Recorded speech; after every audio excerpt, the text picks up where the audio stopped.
കർത്താവിൻ്റെ പരിശുദ്ധ നാമം വാഴ്ത്തപ്പെടുമാറാകട്ടെ. നോർത്ത് കേരള സെക്ഷൻ്റെ യൂട്യൂബ് ചാനൽ വഴി കർത്താവിൻ്റെ മാറ്റമില്ലാത്ത തിരുവചനവുമായി നിങ്ങളുടെ മുൻപാകെ ആയിരിക്കാൻ സർവ്വകൃപാലുവായ കർത്താവ് ഇന്ന് എനിക്ക് തന്ന നല്ല അവസരത്തിനായി ഞാൻ ദൈവത്തിന് നന്ദിയോടെ സ്തോത്രം ചെയ്യുന്നു. കർത്താവ് നമ്മെല്ലാം അനുഗ്രഹിക്കട്ടെ. ഇന്നത്തെ ചിന്ത നിങ്ങൾക്ക് വളരെ അനുഗ്രഹമായി തീരുവാൻ ദൈവം ഇടയാക്കട്ടെ എന്ന് ആത്മാർത്ഥമായി കർത്താവിനോട് പ്രാർത്ഥിക്കുന്നു.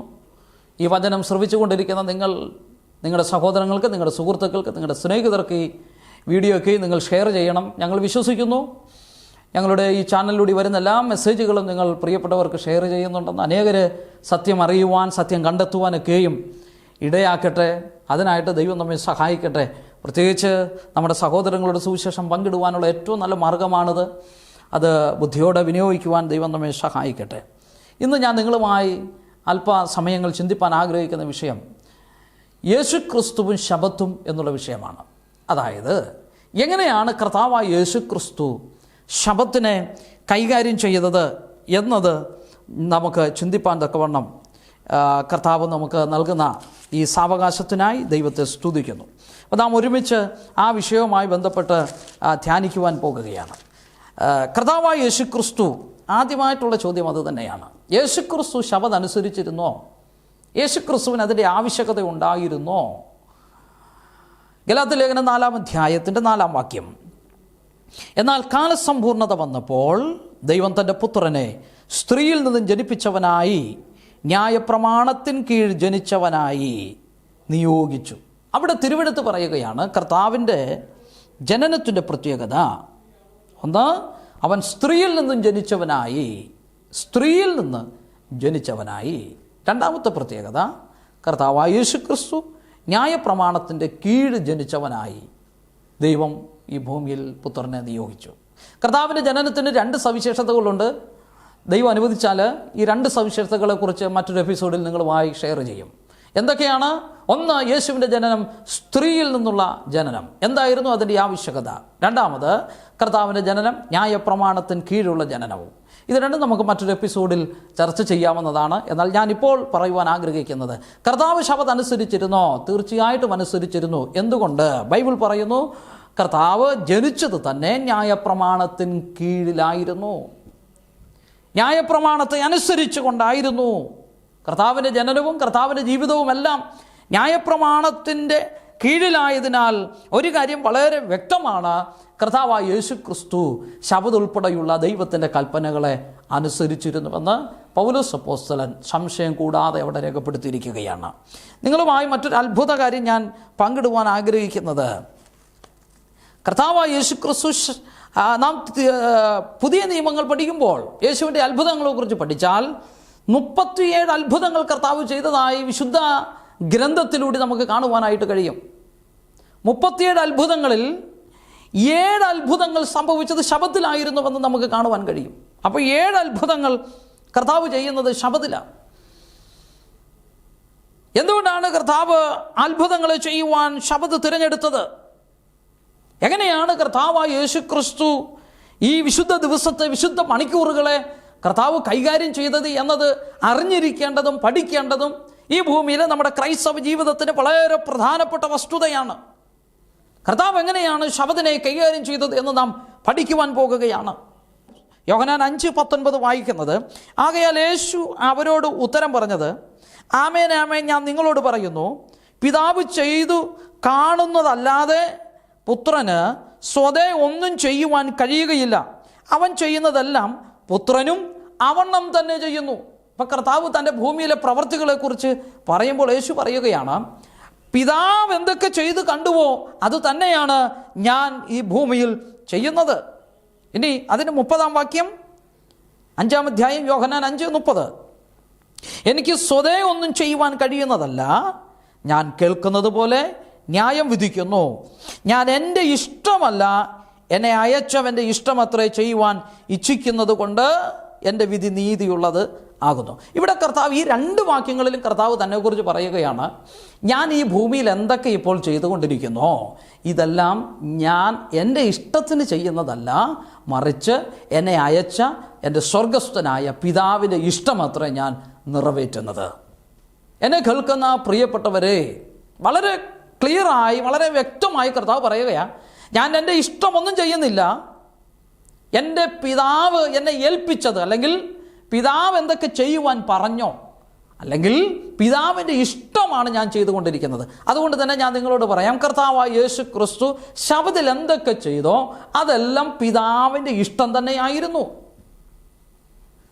ഇപ്പം യേശു ശബത്ത് ലംഘിച്ചു എന്നുള്ള സ്റ്റേറ്റ്മെൻറ്റിന് യാതൊരു പ്രസക്തിയുമില്ലാതാകുക.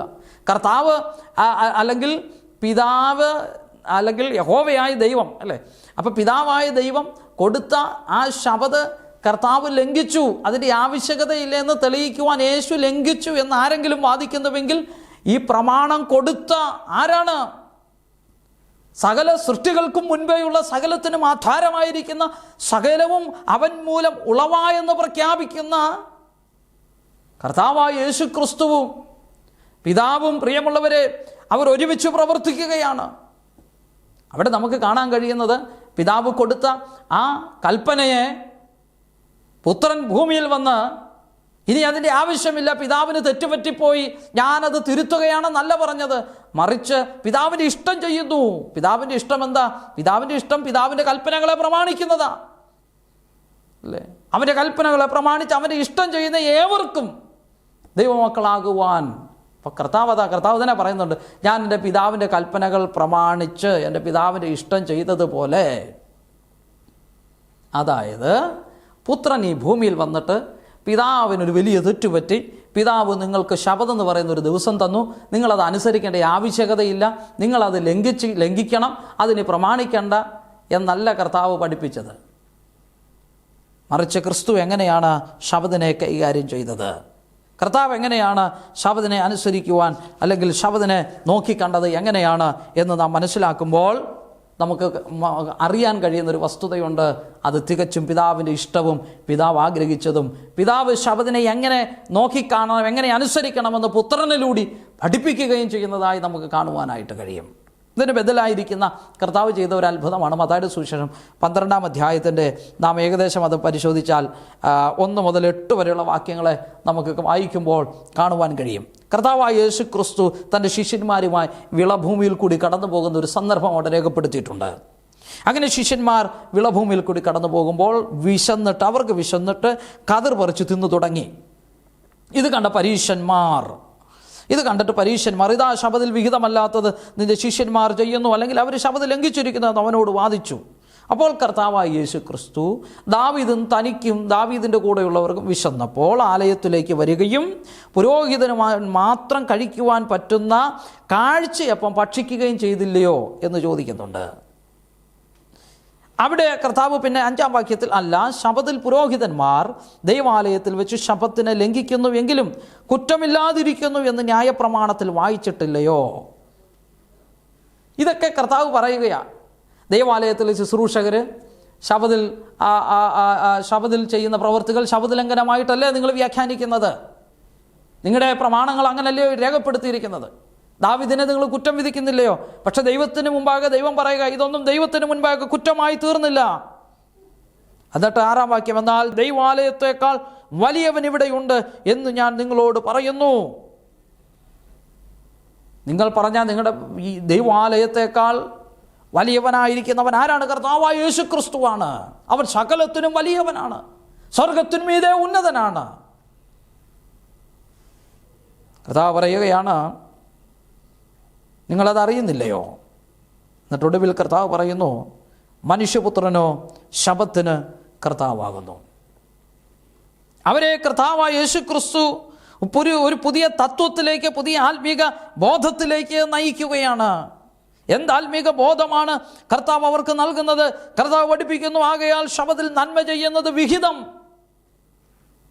ഒരു പുരോഹിതന്മാരും അത് പഠിപ്പിച്ചില്ല, ഒരു പ്രമാണവും അത് പഠിപ്പിച്ചില്ല. പകരം എന്താണ് സംഭവിച്ചത്? ആ കാലഘട്ടത്തിൽ അവർ നോക്കുകയാണ്, അത് ശബത്തിൽ വിഹിതമല്ലാത്തതാണ് നിന്റെ ശിഷ്യന്മാർ ചെയ്യുന്നത്. കർത്താവ് പറയുന്നല്ല, ശബത്തിൽ നന്മ ചെയ്യുന്നത്, ശബത്തിൽ നല്ലത് ചെയ്യുന്നത് അത് ദൈവപ്രസാദവുമാണ്, നല്ലതുമാണെന്ന് കർത്താവ് പഠിപ്പിക്കുകയാണ്. ഈ പരീശന്മാരാരാണ്? പരീശന്മാരെ കുറിച്ച് നാം പഠിക്കുമ്പോൾ നമുക്ക് കാണുവാൻ കഴിയും, അവർ പാരമ്പര്യത്തെയാണ് അംഗീകരിച്ചു കൊണ്ടിരുന്നത്. അവരുടെ ഏറ്റവും വലിയ പ്രത്യേകത ഏതാണ്? അവർ ആ തോറയോടൊപ്പം ആ പാരമ്പര്യത്തെ മുറുകെ പിടിച്ചിരുന്നു. എന്താണ് ഈ പാരമ്പര്യം എന്ന് പറയുന്നത്? അത് നാം മനസ്സിലാക്കണം. ദൈവത്തിൻ്റെ നിയമങ്ങളെ ലംഘിച്ച് ദൈവത്തിൻ്റെ ജനം അടിമകളായി പുറപ്പെടുന്നത് കാണുവാനായിട്ട് കഴിയും. യെരമ്യാവിൻ്റെ കാലഘട്ടം വന്നപ്പോൾ ഇവർ പുറപ്പെട്ട് തിരികെ വന്നു. അവർ ആരാധന ആരംഭിക്കുകയാണ്. 8-ാം അധ്യായത്തിൽ അവർ ആരാധന ആരംഭിക്കുന്നത് കാണുവാനായിട്ട് കഴിയും. ബാബിലോണിലെ പ്രവാസത്തിലേക്ക് ഇവർ പോകുവാൻ കാരണം ശബത്തുല്ലംഘനമായിരുന്നുവെന്ന് യെരമ്യാവിൻ്റെ പ്രവചനം 17-ാം അധ്യായത്തിൻ്റെ 20 മുതൽ താഴോട്ട് വായിക്കുമ്പോൾ നമുക്ക് കാണുവാനായിട്ട് കഴിയും. ദൈവത്തിൻ്റെ ശബത്തിനെ ലംഘിച്ചത് കൊണ്ട് അവർ നഷ്ടപ്പെട്ടു പോയെന്ന് അവിടെ കാണുവാനായിട്ട് കഴിയും. 27-ാം വാക്യം, എന്നാൽ ശബത്ത് നാൾ വിശുദ്ധീകരിപ്പാനും ശബത്തുനാളിൽ യെരൂശലേമിൻ്റെ വാതിലുകളിൽ കൂടി ചുമട് ചുമന്നുകൊണ്ട് പോകാതിരിപ്പാനും നിങ്ങൾ എൻ്റെ വാക്ക് കേട്ട് അനുസരിക്കുന്നില്ല എങ്കിൽ ഞാൻ അതിൻ്റെ വാതിലുകളിൽ തീ കൊളുത്തും, അത് കെട്ടുപോകാതെ യെരൂശലേമിൻ്റെ അരമനകളെ ദഹിപ്പിക്കും. ദൈവത്തിൻ്റെ വിശുദ്ധ ദിവസത്തെ ലംഘിച്ചതുമൂലം അവർ അടിമകളായി പോകുന്നു എന്ന് കാണുവാനായിട്ട് കഴിയും. പിന്നീട് എന്താണ് സംഭവിക്കുന്നത്? ഇവർ തിരികെ വരികയാണ്. അടിമത്വ പ്രവാസ ജീവിതം കഴിഞ്ഞ് ഇവർ മടങ്ങി വരുമ്പോൾ ഇനി ഈ ലംഘനം ആവർത്തിക്കാതിരിക്കുവാൻ വേണ്ടി മനുഷ്യനിർമ്മിതമായ ശാസനകളും കൽപ്പനകളും ഈ പരീശന്മാർ എഴുതി ചേർക്കുന്നത് നമുക്ക് കാണുവാനായിട്ട് കഴിയും. അവർ ദൈവത്തിൻ്റെ വിശുദ്ധ ദിവസത്തെ, ദൈവത്തിൻ്റെ കൽപ്പനയെ അവർ കഠിനമാക്കി തീർക്കുന്നതായി യെരമ്യാവിൻ്റെ പ്രവചനം 8-ാം അധ്യായം 8-ാം വാക്യം വായിക്കുമ്പോൾ നമുക്ക് കാണുവാനായിട്ട് കഴിയുന്നുണ്ട്. യെരമ്യാവിൻ്റെ പ്രവചനം 8-ാം അധ്യായത്തിലേക്ക്, അതിൻ്റെ 8-ാം വാക്യത്തിലേക്ക് നിങ്ങളുടെ ശ്രദ്ധയെ ഞാൻ തിരിക്കുകയാണ്. അവിടെ എന്താണ് പ്രവാചകനിലൂടെ ദൈവം പ്രവചിക്കുന്നത്? ഞങ്ങൾ ജ്ഞാനികൾ, യഹോവയുടെ ന്യായപ്രമാണം ഞങ്ങളുടെ പക്കലുണ്ട് എന്ന് നിങ്ങൾ പറയുന്നത് എങ്ങനെ? ശാസ്ത്രിമാരുടെ കള്ളക്കോലെഴുത്തുകൾ അതിനെ വ്യാജമാക്കി തീർത്തിരിക്കുന്നു. കണ്ടോ?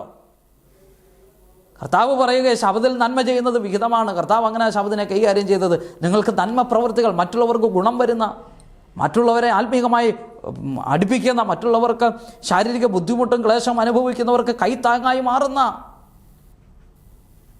മുഴുവൻ സമയവും ആ പള്ളിക്കകത്തിരുന്ന് മാത്രം തീർക്കാതെ മറ്റുള്ളവർക്ക് ഗുണം വരുന്ന കാര്യങ്ങൾ, മറ്റുള്ളവർക്ക് വേണ്ടി ഒരു നന്മ ചെയ്യാനുള്ള അവസരങ്ങൾ ശബത്തിലുണ്ടായാൽ അത് ഉപയോഗിക്കുവിൻ. ഒരുവനെ കൈത്താങ്ങുന്നത്, ഒരുവനെ സഹായിക്കുന്നത്, രോഗത്തിലിരിക്കുന്നവനെ സന്ദർശിക്കുന്നത്, അവന് വേണ്ടി പ്രാർത്ഥിക്കുന്നത്, അവനൊരു കൈത്താങ്ങൽ കൊടുക്കുന്നത്, വിശന്നിരിക്കുന്നവൻ ആഹാരം കൊടുക്കുന്നത് ശബത്തിൽ നന്മയാണ്. അത് ശബത്തിനെ അതിൻ്റെ യഥാർത്ഥമായ പൂർണ്ണതയിലേക്കാണ് എത്തിക്കുന്നത്. ഇതാണ് യേശു പഠിപ്പിച്ചത്. എന്നാൽ അത് അങ്ങനെയല്ല എന്ന് ആരാണ് പഠിപ്പിച്ചത്? കർത്താവ് പറയുന്നത് നിങ്ങൾ ജ്ഞാനികൾ എന്ന് നിങ്ങൾ വിചാരിക്കുന്നു. അതുകൊണ്ട് എന്ത് സംഭവിച്ചു? നിങ്ങളുടെ കള്ളക്കോലെഴുത്തുകൾ അതിനെ വ്യാജമാക്കി തീർത്തു. എന്താണ് ഈ കള്ളക്കോലെഴുത്ത്? കള്ളക്കോലെഴുത്ത് എന്ന് പറയുന്നത് ഈ ദൈവിക നിയമങ്ങളെ വികലമാക്കി തീർത്ത് ഇവരുടെ എഴുത്തുകളെയാണ്. ഇവരുടെ ജ്ഞാനികൾ, ഇവരുടെ പണ്ഡിതന്മാർ, ഇവരുടെ വിദ്വാൻമാർ, ഇവരുടെ ബുദ്ധിമാന്മാർ ദൈവത്തിൻ്റെ പ്രമാണത്തിന് വിരുദ്ധമായി എഴുതി ചേർത്ത കൽപ്പനകൾ, അതികഠിന കൽപ്പനകൾ മൂലം എന്ത് സംഭവിച്ചു? ഈ ദൈവിക നിയമങ്ങൾ മനുഷ്യന് താങ്ങുവാൻ കഴിയാതായി, അവൻ അനുസരിക്കുവാൻ കഴിയാതെ വണ്ണം ഈ കള്ളക്കോലെഴുത്തുകൾ ദൈവിക നിയമത്തെ അതേ വികലമാക്കി തീർത്തു. പിന്നീട് ഇവരുടെ എഴുത്തുകൾ, ഇവരുടെ കള്ളക്കോലെഴുത്തുകൾ മൂലം ഉണ്ടായ നിയമങ്ങൾ, പരീക്ഷ നിയമങ്ങൾ, ശാസ്ത്ര നിയമങ്ങൾ ദൈവിക നിയമത്തെക്കാൾ 10 മടങ്ങ് ശക്തിയായി മാറി.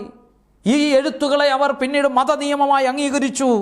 ഈ നിയമങ്ങൾ മുൻപോട്ട് കൊണ്ടുപോകുവാൻ പരീശന്മാർ ശ്രമിച്ചു. അവരെഴുതിയുണ്ടാക്കിയ നിയമങ്ങളെ മുൻപോട്ട് കൊണ്ടുപോകുവാൻ ശ്രമിച്ചു. കാലക്രമേണ ഈ മാനുഷിക നിയമങ്ങൾ മതത്തിൻ്റെ ശക്തിയായി മാറി. അത് പിന്നീട് മതത്തിൻ്റെ ശക്തിയായി മാറിയതോടുകൂടി ദൈവകൽപ്പന അപ്രസക്തമാകുകയും അത് ജനത്തിന് ഭാരമുള്ളതായി തീരുകയും കഠിനമായി തോന്നുകയും ചെയ്തു. തീർച്ചയായിട്ടും പ്രിയമുള്ളവരെ, പിൽക്കാലത്ത് എന്ത് സംഭവിച്ചു? പിൽക്കാലത്ത് ഈ കള്ളക്കോലെഴുത്തിനാൽ എഴുതപ്പെട്ടിരുന്ന ഇവരുടെ നിയമങ്ങൾ, ഇവർ സ്വന്തമായി രൂപീകരിച്ച ഇവരുടെ പ്രമാണങ്ങൾ ഇവരുടെ പാരമ്പര്യമായി തീരുവാനിടയായി തീർന്നു. അതാണ് മത്തായിയുടെ സുവിശേഷം 15-ാം അധ്യായം 1 മുതൽ നാം വായിച്ചാൽ കാണുവാൻ കഴിയും. ചില വാക്യങ്ങളെ ഞാൻ അവിടെ കൊണ്ടുവരാം. അനന്തരം മത്തായി 15-ന്റെ 1 മുതൽ താഴോട്ട്. അനന്തരം യെരൂശലേമിൽ നിന്നും പരീശന്മാരും ശാസ്ത്രിമാരും യേശുവിൻ്റെ അടുക്കൽ വന്നു. നിന്റെ ശിഷ്യന്മാർ പൂർവന്മാരുടെ സമ്പ്രദായം ലംഘിക്കുന്നത് എന്ത്? അവർ ഭക്ഷിക്കുമ്പോൾ കൈ കഴുകുന്നില്ലല്ലോ എന്ന് പറഞ്ഞു. അവൻ അവരോട് ഉത്തരം പറഞ്ഞത്, നിങ്ങളുടെ സമ്പ്രദായം കൊണ്ട് നിങ്ങൾ ദൈവകൽപ്പന ലംഘിക്കുന്നത് എന്ത്?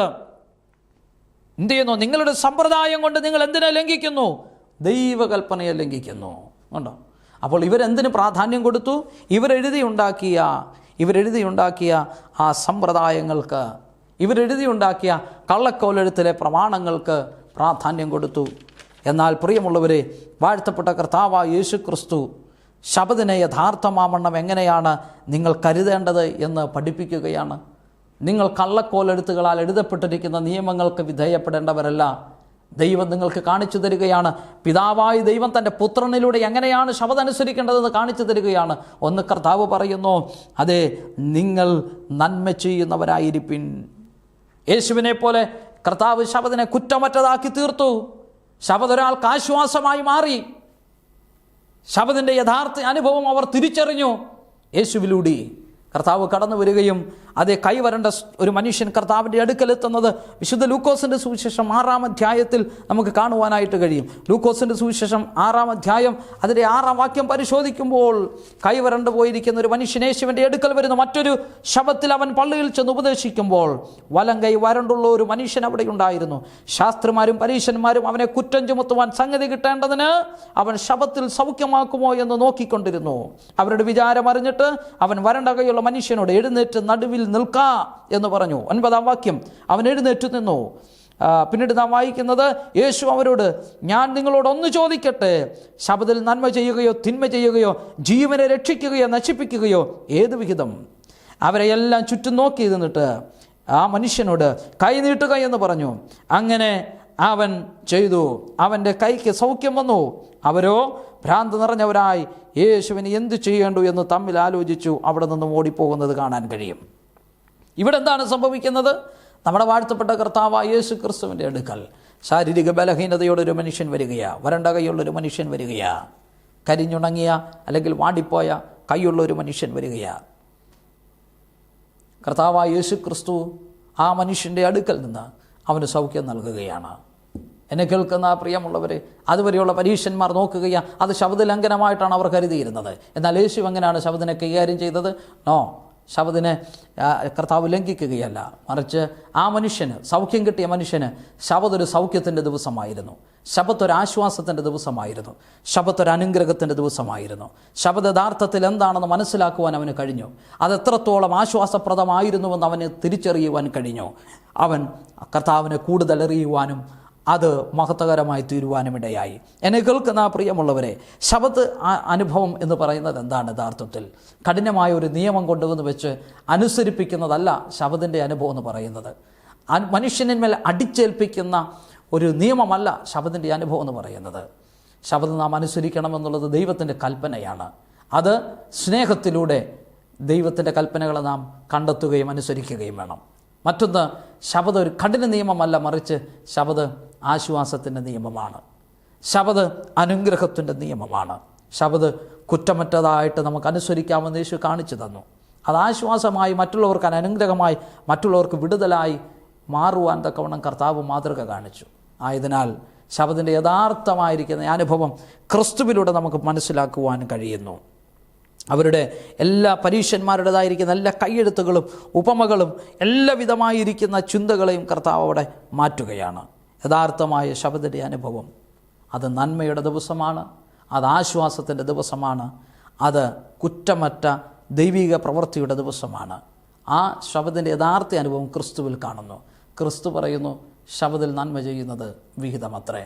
ശബദ് മാറുകയെന്നോ ശബദില്ല എന്നോ അല്ല കർത്താവ് പഠിപ്പിച്ചത്. ശബദ് അപ്പോഴും നിലനിൽക്കുന്നു. എന്നാൽ ശബദിനെ ഒരു നന്മയുടെ ദിവസമായി, ആശ്വാസത്തിൻ്റെ ദിവസമായി കർത്താവ് മാറ്റുകയാണ്. ഈ ദിവസങ്ങളിൽ എങ്ങനെയാണ് യേശു ശബദ് നാളിനെ കണ്ടത് എന്ന് നോക്കിക്കണ്ടുകൊണ്ട് ഈ കാലഘട്ടത്തിൽ കർത്താവിൻ്റെ വിശ്വാസത്തിൽ നിലകൊള്ളുവാൻ ആഗ്രഹിക്കുന്ന ഏവർക്കും ക്രിസ്തു ശബദിൽ കാണിച്ച മാതൃക പ്രകാരം നിലകൊള്ളുവാൻ ഇടയാകട്ടെ എന്ന് പ്രാർത്ഥിച്ചുകൊണ്ട് ഞാൻ എൻ്റെ വാക്കുകളെ ഇവിടെ അവസാനിപ്പിക്കുന്നു. ദൈവം നമ്മെ അനുഗ്രഹിക്കട്ടെ. നമുക്കൊരു വാക്ക് പ്രാർത്ഥിക്കാം. ഞങ്ങളുടെ കർത്താവേ, സ്വർഗീയ പിതാവേ, അവിടുന്ന് കാണിച്ചു തന്ന വിശുദ്ധ ദിവസത്തിൻ്റെ അനുഗ്രഹിക്കപ്പെട്ട മാതൃക പിൻപറ്റി ഒരു നല്ല ദൈവവേദലായി ജീവിപ്പാൻ ഞങ്ങളെ സഹായിക്കണമേ. വചനം കേട്ട എല്ലാവരെയും കർത്താവ് അനുഗ്രഹിക്കണം. രോഗികൾക്ക് വിടുതലായി, പാപികൾക്ക് മാനസാന്തരമായി, തകർന്നിരിക്കുന്നവർക്ക് ആശ്വാസമായി ഈ വചനം പാഞ്ഞു ചെല്ലുവാൻ, അവരനുഗ്രഹിക്കപ്പെടുവാൻ ഇടയാകണം. യേശുവിൻ നാമത്തിൽ തന്നെ ആമേൻ. കർത്താവ് എല്ലാവരെയും അനുഗ്രഹിക്കട്ടെ. God bless you. ആമേൻ.